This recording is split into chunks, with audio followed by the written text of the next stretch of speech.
America great again. What kind of a country do we want to have? I think climate change is real. I think we need to be able to have that policy debate. In this episode, the Washington Examiner is taking a look at where the candidates stand on elections. Donald Trump has continued to push the falsehood that he won the 2020 election, even as he faces 2 indictments over those claims.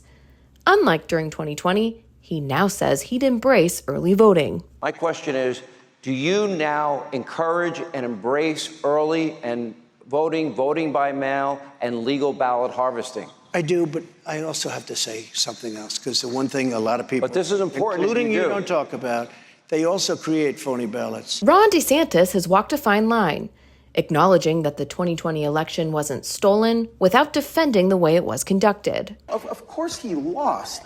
Trump lost the 2020 election. Of course, Okay. Joe Biden's the president. But the issue is, I think what people in the media and elsewhere, they want to act like somehow this was just like the perfect election. So I don't think it was a good run election, but I also think Republicans didn't fight back. You've got to fight back when that is happening. Vivek Ramaswamy has blamed technology corporations for the outcome of the 2020 election, without embracing Trump's claims of fake ballots and cheating. The 2020 election was stolen principally by big tech.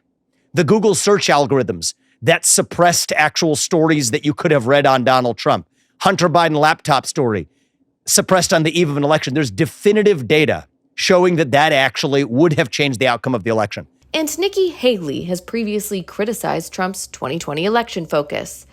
She's called for reforms that give Americans more trust in elections. I think it's important that voters want to have election integrity. That's the biggest thing. So when you look at what happened, you had mail-out balloting that we know was happening. We know that there was harvesting that was happening. And then you had secretaries of state that did things without approval from their legislatures. Those are pretty serious. And so what we've seen happen in states is they've started to pass election integrity laws, which we need to have. With Trump spending so much of his time relitigating the 2020 race, GOP candidates will have to find a way to move the conversation forward without alienating his supporters. Sarah Bedford for the Washington Examiner.